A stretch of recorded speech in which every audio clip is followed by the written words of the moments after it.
जो भी आपका थर्ड सेमेस्टर में है उसमें हम ये पढ़ेंगे, जो भी फोर्थ सेमेस्टर है उसमें हम ये पढ़ेंगे। हेलो एवरीवन, आज के लेक्चर में हम स्टार्ट कर रहे हैं आपकी जो बीएससी सेकेंड ईयर की बुक है थर्मोडायनेमिक्स एंड ऑप्टिक्स। सबसे पहले हम थर्मोडायनेमिक्स के शुरू करने से पहले इसका भी बेसिक करते हैं।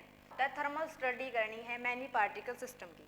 अब हमें पार्टिकल भी पता है, क्लासिकल मैकेनिक्स में हम कंप्लीट जो है वो पार्टिकल की स्टडी कर चुके हैं। हमें सिस्टम भी पता है कि सिस्टम क्या होता है, कलेक्शन ऑफ ए पार्टिकल को हम सिस्टम बोलते हैं। तो यहाँ पर जब थर्मोडायनेमिक्स में बात कर रहे हैं, थर्मोडायनेमिक्स तो चलो एक मिनट के लिए इसको भूल जाते हैं कि थर्मोडायनेमिक्स हमारी यूनिट का नाम है। हम क्या करना चाह रहे हैं, सिंपली स्टार्टिंग से अगर हम क्लासिकल मैकेनिक्स से कि वहाँ पर टेम्परेचर का रोल क्या है, हीट का रोल क्या है, ये हम स्टडी अब करेंगे। तो thermal study of many particle system है, उसको दो पार्ट में डिवाइड करके पढ़ते हैं हम। First one microscopic level, second one microscopic. First है मैक्रो, सेकेंड है माइक्रो। अब जब भी हम मैक्रोस्कोपिक की बात कर रहे हैं तो जो भी मैक्रोस्कोपिक लेवल में स्टडी आती है आपकी थर्मोडायनेमिक्स की। सेकंड, ये अगर सिस्टम एट इक्विलिब्रियम में है तो हम उसको थर्मोडायनेमिक्स बोलेंगे। अगर सिस्टम इक्विलिब्रियम में नहीं है तो वो किसके अंदर पहुंच जाता है, इरिवर्सिबल थर्मोडायनेमिक्स के अंदर। सेकंड है आपका माइक्रोस्कोपिक लेवल। इसके अंदर क्या होता है, इसमें आपका काइनेटिक थ्योरी है। इसमें जो ये सिस्टम होगा वो इक्विलिब्रियम में होगा। काइनेटिक थ्योरी का मतलब क्या है, जब भी हम बेसिकली जो काइनेटिक थ्योरी से रिलेटेड आपकी टर्म है या आप पढ़ चुके हैं आई थिंक सेकेंड सेमेस्टर में, ये आपका थर्ड सेमेस्टर है। तो यहाँ वहाँ पर हम क्या करते थे, एक पर्टिकुलर पॉइंट पे हम फोकस करते थे, वो आपका काइनेटिक थ्योरी है। सेकंड क्या है, स्टैटिकल मैकेनिक्स में क्या पढ़ते हैं, माइक्रोस्कोपिक लेवल है।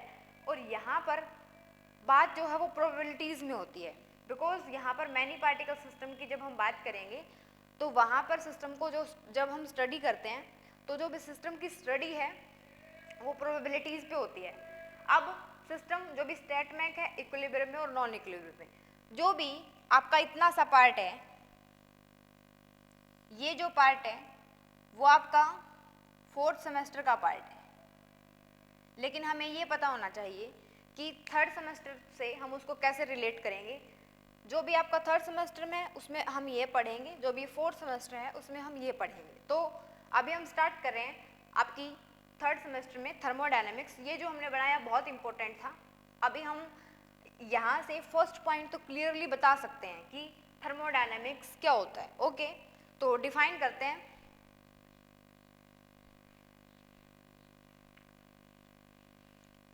थर्मोडायनेमिक्स की जब भी बात कर रहे हैं हम, इतना तो हमें पता चल गया कि थर्मल स्टडी है सिस्टम की, पार्टिकल की भी बोल सकते हैं यहाँ पर, लेकिन जब हम लेंगे तो वो सिस्टम लेंगे। तो जब भी हम बात कर रहे हैं थर्मोडायनेमिक्स की तो स्टार्टिंग में हम लिखेंगे थर्मल स्टडी ऑफ सिस्टम, या फिर एक और डेफिनेशन हम यूज करते हैं थर्मोडायनेमिक्स की। थर्मोडायनेमिक्स का मतलब क्या होता है कि हम क्या करेंगे, मतलब इसको डिफाइन कैसे करेंगे, the branch of physics which deals with the study of conversion of heat energy in one form से उसको दूसरी फॉर्म के अंदर उसको कन्वर्ट करेंगे। ठीक है, मतलब हीट जो भी एनर्जी है उसको वन फॉर्म से अनदर फॉर्म में, या फिर जो हीट एनर्जी है उसको मैकेनिकल एनर्जी में कैसे कन्वर्ट करेंगे, दैट इज थर्मोडायनेमिक्स। ठीक है, तो इसकी डेफिनेशन लिखते हैं। It is the branch of physics which deals with study of conversion of heat energy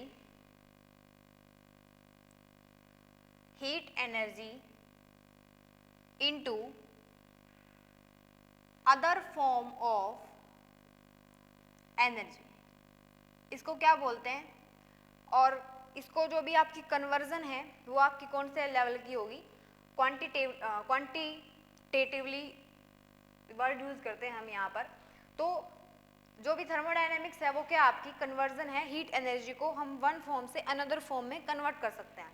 या फिर जब भी हम दूसरी डेफिनेशन की बात करें इसकी, तो उसको क्या लिखेंगे, study of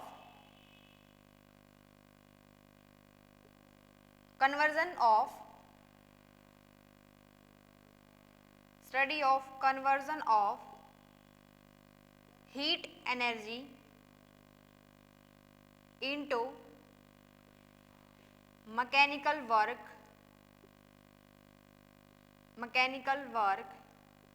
and vice versa. Okay, तो ये आपका थर्मोडायनेमिक्स है, जो भी सिस्टम है उसकी थर्मल स्टडी करना, दैट इज थर्मोडायनेमिक्स, इतना भी सफिशिएंट है। या फिर दूसरी डेफिनेशन, जो भी हीट एनर्जी है उसको वन फॉर्म से दूसरी फॉर्म में कन्वर्ट कर सकते हैं हम। ओके, इसके बाद जब भी हम थर्मोडायनेमिक्स की बात कर रहे हैं, थर्मोडायनेमिक्स के अंदर आपकी दो वर्ड्स यूज होते हैं। दो वर्ड्स क्या हैं?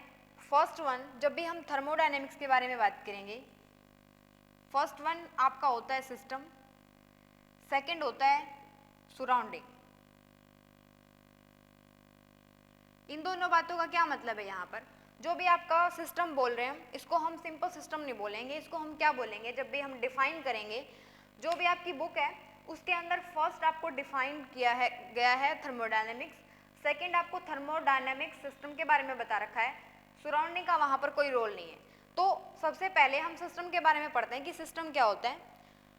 इसका जो नाम है वो सिस्टम से हम क्या लिखेंगे, thermodynamic system. First one, thermodynamics system. Thermodynamic system, इसका मतलब क्या है हमारा?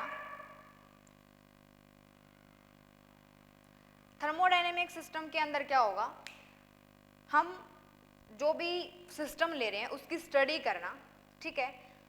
जो भी सिस्टम है आपका, सपोज कोई जो भी सिस्टम है उसके अंदर क्या हो सकता है, एटम्स, मॉलिक्यूल्स, ठीक है, ये हो सकते हैं। लेकिन कंप्लीटली डिफाइन कैसे करेंगे सिस्टम को, वो देखते हैं। तो इसको हम डिफाइन कैसे करेंगे, थर्मोडायनेमिक सिस्टम कंसिस्ट ऑफ उसके अंदर क्या होगा, सिस्टम ऑफ पार्टिकल, और सिस्टम ऑफ पार्टिकल के अंदर क्या लेंगे हम, एटम, मॉलिक्यूल। ओके, एटम या मॉलिक्यूल, जो भी आपका पूरा का पूरा सिस्टम ले रहे हैं हम पार्टिकल का सिस्टम में क्या होगा, एटम और मॉलिक्यूल होंगे। उनको हम कैसे डिस्क्राइब करेंगे, which can be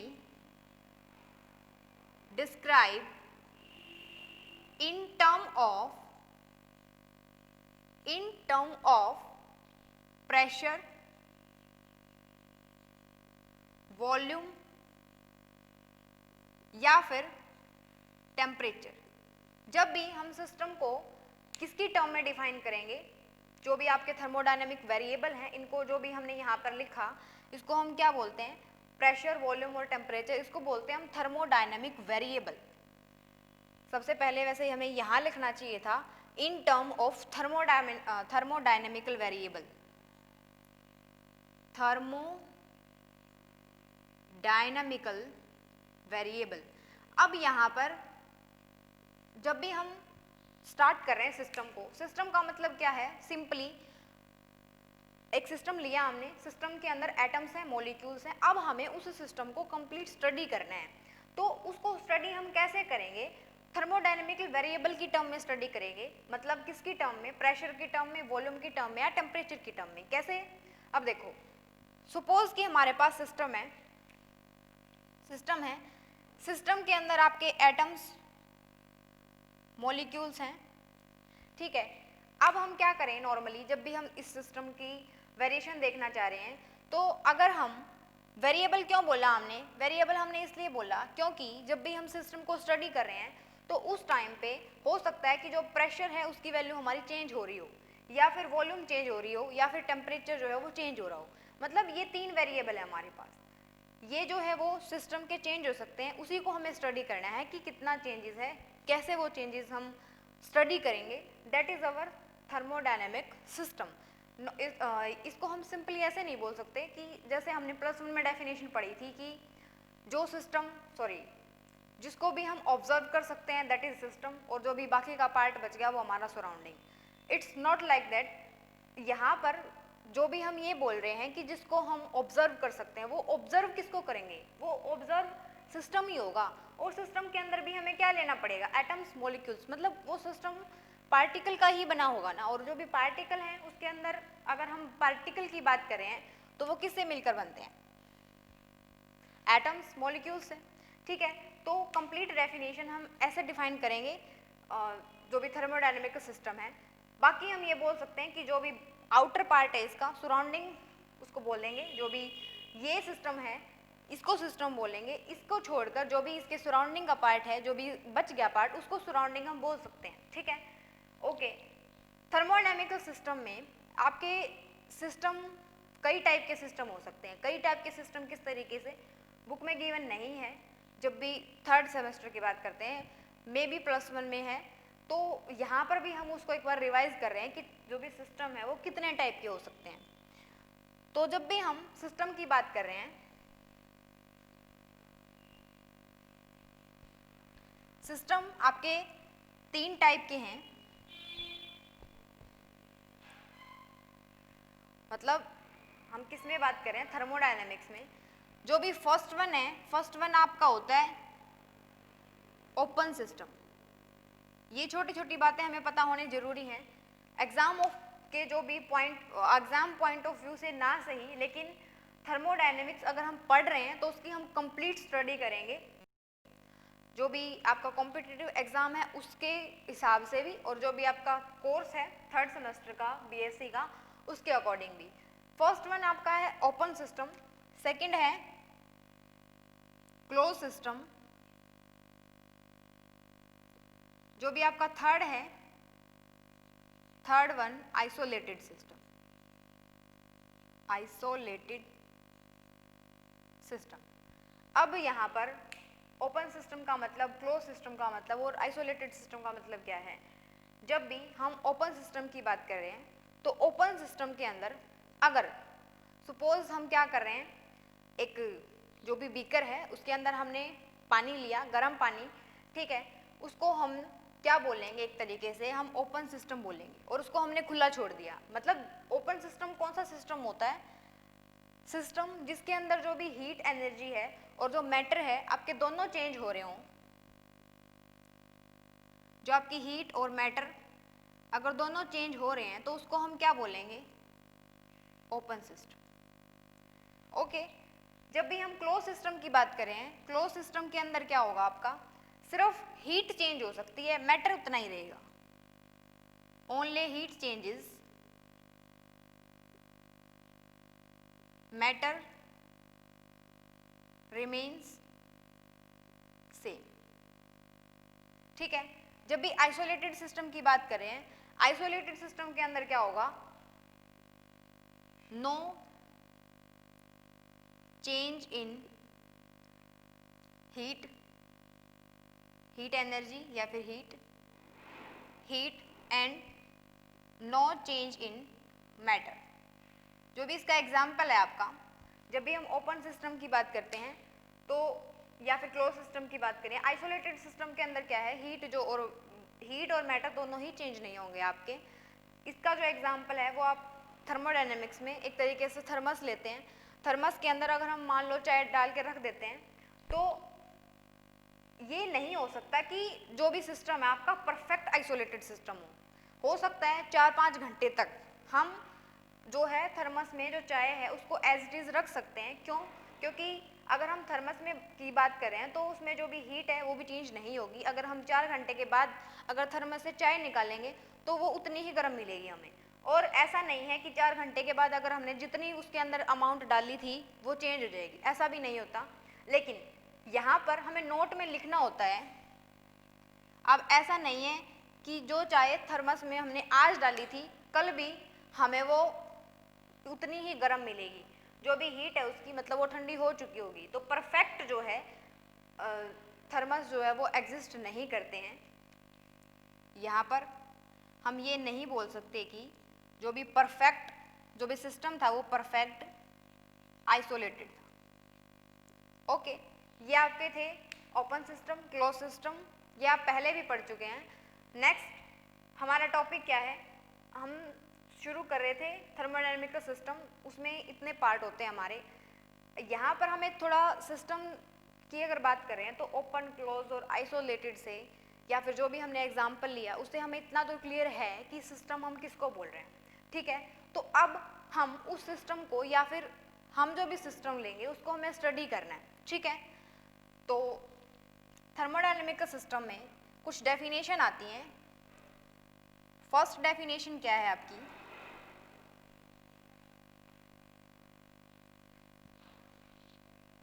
first definition है आपकी आइसोथर्मल सिस्टम, या फिर आइसोथर्मल प्रोसेस बोलते हैं, isothermal process. Second adiabatic process. Third isobaric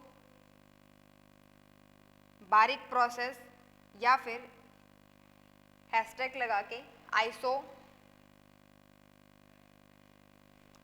isobaric, तो आइसोबारिक ही रहता है प्रोसेस। जो भी फोर्थ है आपका, फोर्थ क्या है, आइसोवॉल्यूमिक, या फिर इसको क्या बोलते हैं, आइसोकोरिक प्रोसेस। अब हम इसको समझते हैं, इसका मतलब क्या है। मतलब जब भी हम सिस्टम को स्टडी करेंगे तो वहाँ पर कुछ वेरिएबल होंगे, कुछ कांस्टेंट होंगे। तो जब भी हम स्टडी कर रहे हैं पूरे प्रोसेस के दौरान, अगर जो भी आइसो का मतलब क्या है यहाँ पर, आइसो का मतलब है यहाँ पर सेम, थर्मल मतलब एक तरीके से टेम्परेचर। जब भी कंप्लीट जो भी प्रोसेस है उसके ड्यूरेशन में जब टेम्परेचर कांस्टेंट रहता है तो उसको हम क्या बोलते हैं, आइसोथर्मल प्रोसेस। इसका मतलब क्या है, जो भी टेम्परेचर है या फिर जो चेंज इन टेम्परेचर है वो आपका क्या रहेगा, कांस्टेंट। कंप्लीट प्रोसेस में आपका जो टेम्परेचर है वो चेंज नहीं होगा, उसके अंदर हो सकता है कि प्रेशर चेंज हो रहा हो, वॉल्यूम चेंज हो रही हो, लेकिन जिस भी प्रोसेस में क्या चेंज नहीं हो रहा हो, टेम्परेचर चेंज ना हो रहा हो, तो उसको हम क्या बोलते हैं, दैट इज आइसोथर्मल प्रोसेस बोलते हैं। सेकंड क्या है, एडियाबैटिक। एडियाबैटिक में क्या कांस्टेंट रहता है, एडियाबैटिक में आपकी जो हीट है वो क्या रहती है, कांस्टेंट रहती है। सेकंड क्या है, आइसोबारिक। आइसोबारिक मतलब प्रेशर से रिलेटेड है, जो भी प्रेशर है उसको हम बार में मापते हैं, और किसी भी यूनिट में माप सकते हैं, लेकिन एक यूनिट जो है उसकी बार भी होती है। तो यहाँ से हम आइडिया लगा सकते हैं, आइसोबारिक मतलब जो भी सिस्टम हम स्टडी कर रहे हैं, मतलब प्रोसेस ड्यूरिंग विच जो भी प्रेशर है आपका वो कांस्टेंट है, उसको क्या बोलेंगे, प्रेशर अगर कांस्टेंट है तो उसको हम क्या बोलते हैं, आइसोबारिक प्रोसेस बोलते हैं। आइसोवॉल्यूमिक मतलब क्या होगा, जो भी वॉल्यूम है आपकी कंप्लीट जो भी प्रोसेस है, जब हम उसको स्टडी करें सिस्टम को, उसके ड्यूरेशन में अगर वॉल्यूम आपकी कांस्टेंट है तो उसको हम क्या बोलते हैं, आइसोवॉल्यूमिक या आइसोकोरिक प्रोसेस बोलते हैं। ओके, तो ये था आपका थर्मोडायनेमिक सिस्टम के बारे में। अब हम ये स्टडी करेंगे कि हम ये स्टार्टिंग में जब भी हमने वो ट्री बनाई थी उसके अंदर हमने जो थर्मोडायनेमिक्स था उसके नीचे लिखा था कि system at equilibrium. Complete system को हम इक्विलिब्रियम पे ही स्टडी करेंगे। तो थर्मोडायनेमिकल इक्विलिब्रियम का मतलब क्या होता है,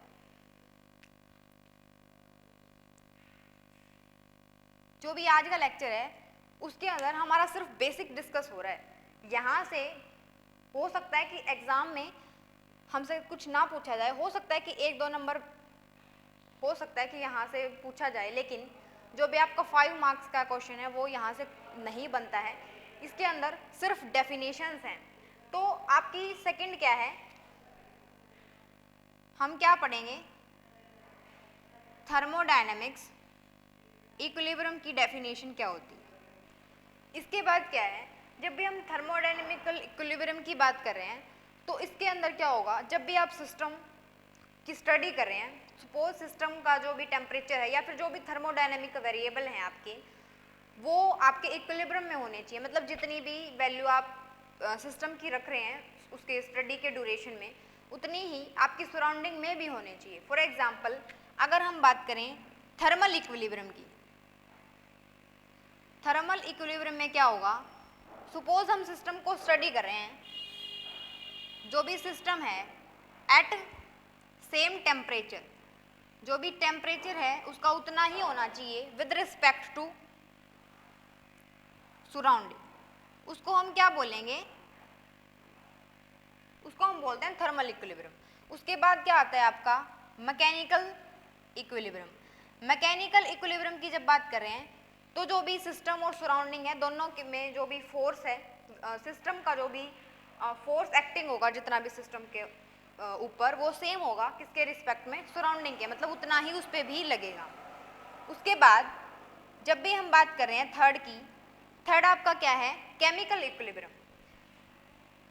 केमिकल इक्विलिब्रियम का मतलब क्या है, जो भी चेंजेस है आपके, वो जब भी रिएक्शन हो रही है तो उसमें जब भी हम बात करेंगे सिस्टम की और सराउंडिंग की, तो जो भी केमिकल चेंजेस होंगे वो दोनों के अंदर सेम होंगे, उसको क्या बोलेंगे हम, केमिकल इक्विलिब्रियम। या फिर इसको और किस तरीके से हम डिफाइन कर सकते हैं, केमिकल इक्विलिब्रियम का मतलब ये होता है कि जब भी कोई भी रिएक्शन नहीं हो रही है सिस्टम के अंदर विद रिस्पेक्ट टू सराउंडिंग, तो उसको भी क्या बोलेंगे हम, केमिकल इक्विलिब्रियम बोलेंगे। तो ये था आपका बेसिक।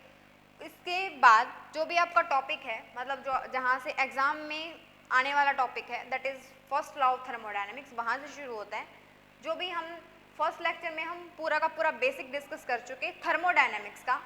यहाँ पर बेसिक में सिर्फ एक डेफिनेशन और बचती है, that is zeroth law of thermodynamics. वो क्या कहता है, उसके अकॉर्डिंग कि अगर दो सिस्टम किसी तीसरे सिस्टम के साथ इक्विलिब्रियम में हैं, तो जो वे दोनों सिस्टम हैं जिसकी हम बात कर रहे थे, तो वो भी क्या होंगे, आपके थर्मल इक्विलिब्रियम में होंगे। मतलब कहने का क्या है, हम इसको कैसे समझेंगे,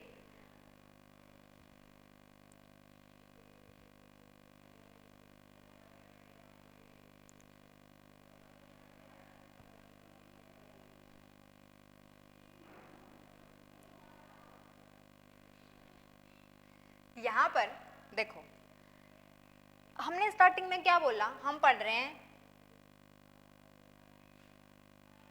जीरोथ लॉ ऑफ